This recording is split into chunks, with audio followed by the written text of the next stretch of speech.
जय हिंद, वंदे मातरम। आज के दिन की आपको हार्दिक शुभकामनाएं। वैसे आज विजय दिवस है, आप सब जानते होंगे। आज ही के दिन इंडिया ने पाकिस्तान से बांग्लादेश को अलग किया था और आज ही के दिन दुनिया का सबसे बड़ा मिलिट्री सिलेंडर जो पाकिस्तान की आर्मी ने इंडियन आर्मी के सामने किया था, 93,000 सोल्जर्स ने सरेंडर किया था। अब इस पूरी घटना के बारे में मैं आपको शॉर्ट में पूरी स्टोरी बताऊं, सारी पूरी घटना आपको बताऊं। उससे पहले आप प्लीज़ मेरे वीडियो को लाइक कीजिए और मेरे चैनल को सब्सक्राइब कीजिए ताकि ऐसी रोचक जानकारी मैं आपके साथ शेयर करता रहूं। वैसे ये पूरी घटना स्टार्ट हो गई थी भारत के बंटवारे के समय। जब भारत और पाकिस्तान का बंटवारा हुआ तो पाकिस्तान को दो हिस्सों में, पूर्वी पाकिस्तान और पश्चिमी पाकिस्तान के नाम से जाना जाता था। पूर्वी पाकिस्तान और पश्चिमी पाकिस्तान में सिवाय एक उनके रिलीजन जो मुस्लिम था, उसके अलावा कुछ भी सिमिलर नहीं था। पश्चिमी पाकिस्तान वाले लोग थोड़े कलर में गोरे टोन के होते थे या गेहूं रंग के होते थे, लेकिन जब पूर्वी पाकिस्तान वाले थोड़े से नाटे होते थे, काले होते थे, वो लोग बंगाली बोलते थे। बल्कि जो पश्चिमी पाकिस्तान वाले हैं वो लोग सिंधी पख्तून ये बोलते थे। और फिर एक बार ऐसा हुआ कि वहाँ की एक नेशनल लैंग्वेज को घोषित करने की बात हुई, तब जिन्ना साहब ने पूरे पाकिस्तान की लैंग्वेज को उर्दू राष्ट्रीय भाषा घोषित कर दिया, जिससे पूर्वी पाकिस्तान वाले थोड़े नाराज हुए, क्योंकि उनकी राष्ट्रीय भाषा वो समझते थे कि बंगाली है, उनको बंगाली के अलावा दूसरी भाषा में इतनी पकड़ नहीं थी।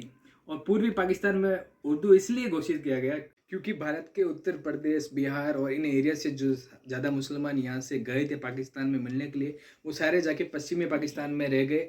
वो उनके पास पैसा भी ज़्यादा था, रिसोर्सेज भी ज़्यादा थे, थोड़े वो अपने पॉलिटिक्स के अंदर दमदार थे, इसलिए उन्होंने उर्दू को राष्ट्रीय भाषा घोषित करवाना बेहतर समझा। लेकिन सिर्फ भाषा की बात नहीं, उनके अलावा वहाँ पर उनके विकास की बात है। जो ऐसी भी योजनाएं पूर्वी पाकिस्तान में लागू होती थी, उससे कई गुना ज़्यादा डेवलपमेंट पश्चिमी पाकिस्तान में हो रहा था। उनके साथ पूरी तरह से भेदभाव किया गया।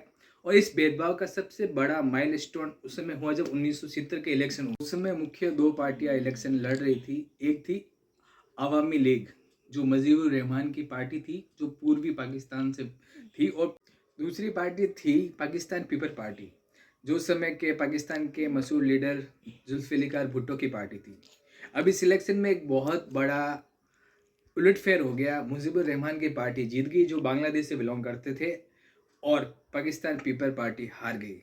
लेकिन मुजीबुर रहमान की पार्टी जीतने के बाद भी, मुजीबुर रहमान के इलेक्शन जीतने के बाद भी वहाँ के राष्ट्रपति जो यहिया खान थे, वो नहीं चाहते थे कि बांग्लादेश का कोई व्यक्ति पाकिस्तान का, मतलब बंगाल का कोई व्यक्ति जो है कि पाकिस्तान का प्रधानमंत्री बने। तो उन्होंने उनको प्रधानमंत्री बनने से रोका। और इसी कारण मुजीबुर रहमान ने ढाका के अंदर 7 दिसंबर 1970 को ये अनाउंस कर दिया कि बांग्लादेश आज से एक स्वतंत्र राष्ट्र है। और ये स्पीच यूनेस्को की टॉप स्पीच में भी शामिल है। यहिया खान ने वहाँ के आर्मी चीफ के साथ मिलकर एक योजना बनाई। वेस्ट पाकिस्तान से ईस्ट पाकिस्तान की तरफ आर्मी भेजी और 23 मार्च 1971 को मुजीबुर रहमान को गिरफ्तार करके पश्चिमी पाकिस्तान लाया गया। इसके साथ ही उस आर्मी ने वहाँ पे 30 से 40 लाख लोगों को मारा, औरतों के साथ रेप किया, बच्चों को मार दिया, बहुत घटिया कृत्य किए। इस घटना को बांग्लादेश जेनोसाइड के नाम से भी जाना जाता है। और इसी घटना के बाद इंडिया की जो प्राइम मिनिस्टर हैं इंदिरा गांधी जी, उस समय प्राइम मिनिस्टर थी, उन्होंने इंडिया के जो चीफ ऑफ आर्मी स्टाफ थे उन समय सेन मानिकशा, उनको इमीडिएटली बुलाया, उनके साथ मीटिंग की। मीटिंग इसलिए की क्योंकि पाकिस्तान के पूर्वी हिस्से से, यानी कि बांग्लादेश से काफ़ी सारे लोग इंडिया की तरफ आ रहे थे। उस समय कम से कम 1 करोड़ लोग इंडिया के अंदर आ गए थे। इंदिरा गांधी और पूरी भारतीय सरकार के पास ये प्रेशर था कि इतने सारे लोगों का रहने का, खाने का खर्चा, मतलब देश की इकोनॉमी पूरी तरह से बर्बाद हो सकती थी। लेकिन जो इंडिया के चीफ ऑफ आर्मी स्टाफ थे उस समय, मानिक शाह जी, तो उन्होंने उनको, इंदिरा गांधी जी को बोला कि अभी हम अटैक नहीं कर सकते, क्योंकि ये मीटिंग अप्रैल में हुई थी। उस समय वहाँ पे नदियों का पानी भी आ जाता है और चाइना के साथ भी हमारा इशू था, तो हमें पता था कि पाकिस्तान के मैटर में चाइना आएगा। तो उन्होंने कहा कि हम नवंबर में एक्शन लेंगे, क्योंकि नवंबर के टाइम पहाड़ों पे बर्फ़ जम जाती है, तो उस टाइम पीरियड के अंदर एक्शन लेना ज़्यादा ईजी था। अप्रैल से नवंबर के टाइम पीरियड के बीच ऐसा नहीं है कि इंडिया रुका रहा। इंडिया की रॉ ने पाकिस्तान के अंदर, यानी कि पूर्वी पाकिस्तान के अंदर जो बांग्लादेश को आज़ाद मुल्क घोषित करने के लिए वहाँ के नागरिक लड़ रहे थे, मुक्ति वाहिनी नाम से जो उनकी फोर्स थी, उनको पूरा सपोर्ट किया, उनको ट्रेन किया, उनको इक्विपमेंट, वेपन्स सब अरेंज करवाए।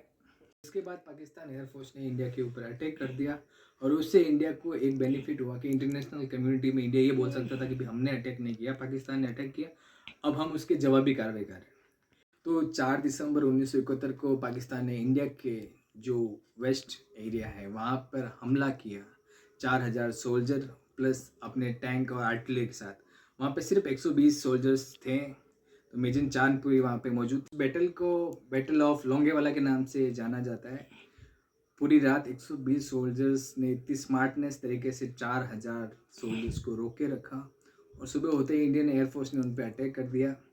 आज भी आप अगर राजस्थान घूमने जाते हो तो वहाँ पर पाकिस्तान के टूटे बिखरे टैंक वगैरह वहाँ के म्यूजियम में सजाए हुए पड़े। उसके बाद इंडिया ने क्या किया कि अपने INS विक्रांत पे अपने बहुत सारे सोल्जर्स और एयरप्लेन जो उस पर उस समय में डिप्लॉय होते थे उनको पूर्वी पाकिस्तान की तरफ भेज दिया और उसने वहाँ पे बहुत तबाही मचाई। और ये सब जब पाकिस्तान को पता चला तो INS विक्रांत को डुबाने के लिए उन्होंने अपने एक सबमरीन जिसका नाम PNS गाजी था, जो उन्होंने अमेरिका से ले रखी थी, उसको वहाँ पे भेजा। उस समय क्या हुआ कि INS विक्रांत के जो स्टाफ थे और वहाँ के जो तट पे तटरक्षक बल थे उन्होंने एक स्मार्टनेस दिखाई। उन्होंने कहा कि भाई INS विक्रांत विशाखापट्टनम पे आ रहा है। वहाँ के स्टाफ से उनके घर पे फ़ोन करवाया गया और पोर्ट खाली करवाया गया। मछुआरों से बोला गया कि पीछे हटो, बहुत बड़ा जहाज आ रहा है, उसमें सामान डिप्लॉय करना है। तो ऐसे ये हुआ कि इंडिया के अंदर जो साहब सपोले थे पाकिस्तान के, उन्होंने वहाँ पे न्यूज़ दे दी कि भाई विशाखापट्टनम पे इंडिया का INS विक्रांत आ रहा है। तो उन्होंने अपनी PNS गाजी को INS विक्रांत को डिस्ट्रॉय करने के लिए विशाखापट्टनम पोर्ट की तरफ रवाना कर दिया। और वहाँ पर इंडिया का एक बहुत पुराना, उस समय थोड़ा इंजन खराब कंडीशन में था, वो जहाज INS राजपूत डिप्लॉय था। बट उस INS राजपूत ने PNS गाजी को वहाँ पे डुबो दिया। PNS गाजी के पूरी तरह से डूबने के बाद पाकिस्तान को ये रियलाइज़ हो गया था कि भी किसी भी तरह से हम इंडिया से वॉर नहीं जीत सकते। तो उन्होंने अपने बाप यानी कि अमेरिका को फ़ोन लगाया कि सर हम तो हारने वाले, आ जाओ बचाने के लिए। फिर उन्होंने UN में इंडिया के खिलाफ जाने की ट्राई की, लेकिन वहाँ पे रसिया ने इंडिया के फेवर में वीटो कर दिया। तो UN उस मैटर में पाकिस्तान की हेल्प नहीं कर पा रहा था। तो अमेरिका ने क्या किया कि अपना 7th फ्लीट जो इंडिया की तरफ रवाना करने का सोचा। इस बीच इंडिया ने क्या किया कि पाकिस्तान का जो कराची पोर्ट था वहाँ पर अपनी शिप भेजी जिनके अंदर मिसाइल्स डिप्लॉय थी। उन्होंने कराची में तबाही मचा दी। और उस समय के जो न्यूज़ रिपोर्टर वगैरह बोलते हैं कि 3-4 दिन तक कराची पोर्ट से आग बुझाना पॉसिबल नहीं हुआ था। इतनी खतरनाक इंडियन नेवी के उन शिप्स ने वहाँ पे तबाही मचाई। रिचर्ड निक्सन जो इंदिरा गांधी और इंडिया से बहुत नफरत करते थे, तो वो चाहते थे कि खुद भी पर्सनली कि इंडिया उस समय डाउन हो जाए, पाकिस्तान के अगेंस्ट हार जाए। तो उन्होंने 7th फ्लीट जो उनका उस समय का इंडियन ओशन में जो नेवल बेस है वहाँ पे डिप्लॉय था, उसको इंडिया के अगेंस्ट रवाना किया। और 7th फ्लीट में जो एयरक्राफ्ट कैरियर था वो उस समय का इंडिया के INS विक्रांत से बहुत भारी था। बहुत ज़्यादा एयरक्राफ्ट डिप्लॉय किए जा सकते थे और उसके साथ बहुत बड़ा एक शिप्स का ग्रुप चलता था जिसमें डिस्ट्रॉयर, फ्रिगेट, कॉर्वेट्स ये सारे शिप्स होते थे। बट उसी के साथ इंग्लैंड ने इंडिया के अगेंस्ट अपना भी एक पूरा एयरक्राफ्ट ग्रुप भेज दिया। बट उस समय जब इंडिया को पता चला कि भाई इंग्लैंड और अमेरिका इंडिया के अगेंस्ट इस तरह से ग्रुप भेज रहे हैं, तो इंदिरा गांधी और इंडियन गवर्नमेंट को रियलाइज़ हुआ कि अरे यार हमारी भी तो रशिया के साथ एक पूरा अग्रीमेंट हो रखा है कि भाई इंडियन ओशन में कुछ भी होता है तो हम आपकी तुरंत सहायता करने के लिए आएंगे। तो उस समय इंदिरा गांधी जी ने वहाँ के रशियन के प्रेसिडेंट मिनिस्टर को फ़ोन लगाया, उनसे बात की और उन्होंने कहा डोंट वरी, हम लोग वहीं पे आ रहे हैं, चिंता करने की कोई बात नहीं, आप तो पाकिस्तान को फोड़ो तोड़ो तबाह कर दो, अमेरिका और इंग्लैंड को हम संभाल लेंगे। तो अमेरिका का 7th फ्लीट और उसके साथ UK का ईगल फ्लीट ये इंडिया की तरफ बढ़ रहा था और इन दोनों को रोकने के लिए रशिया ने अपने 40 फ्लीट को रवाना कर दिया। जो भी उन दोनों के जैसे ही बहुत बड़ा हैवी फ्लीट था, उसके अंदर बहुत सारे वॉरशिप थे और बहुत सारी न्यूक्लियर पावर सबमरीन भी थी। तो रशिया ने क्या किया कि अपनी न्यूक्लियर जो सबमरीन थी जो पानी से थोड़ा सा ऊपर लेके आया ताकि अमेरिका और इंग्लैंड की जो नेवी के शिप्स हैं उनसे वो उनको सर्च करके देख सके। तो उन्होंने जब उन न्यूक्लियर पावर सबमरीन्स को देखा और फिर रशियन नेवी के सोल्जर्स ने अमेरिकन नेवी के सोल्जर्स को अपना मैसेज भेजा कि भाई हम यहाँ पे ऑलरेडी आ चुके हैं इंडिया की तरफ से, अगर हम लड़ेंगे अगर आप पाकिस्तान की तरफ से लड़ते हो तो ये देखते ही यूके के नेवी के जो चीफ थे उन्होंने बोला कि भाई वी आर टू लेट, हम बहुत देर से आए हैं, हमने बहुत देरी कर दी, अब रसिया पहुंच गए, अब कुछ नहीं होने वाला। तो उन्होंने अपनी गाड़ी में बैक गेट लगाया और चुपचाप वहाँ से चलते बने। इंग्लैंड और अमेरिका के वापस लौटने के बाद 16 दिसंबर यानी आज ही के दिन पाकिस्तान के लेफ्टिनेंट जनरल ए के नियाजी ने इंडिया के लेफ्टिनेंट जनरल जगजीत सिंह अरोड़ा के सामने अपने 93,000 सैनिकों के साथ हथियार डाल दिए, सरेंडर कर दिया। और ये उस समय का और आज तक का सबसे बड़ा सरेंडर है। इस वॉर में इंडिया को दो फायदे हुए। पहला, उसका जो एनिमी पाकिस्तान दो टुकड़ों में डिवाइड हो गया, पूर्वी पाकिस्तान और पश्चिमी पाकिस्तान की जगह बांग्लादेश और पाकिस्तान बन गया।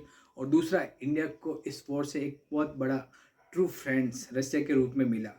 और इस जीत के बाद साल इसी दिन को इंडिया विजय दिवस के रूप में मनाता है। और 93,000 जो सोल्जर्स पाकिस्तान के इस दिन सरेंडर किया था, उस पाकिस्तान को मैं हमेशा यही कह रहा हूँ, बेटा बच के रहो नहीं तो और पिटाई होगी।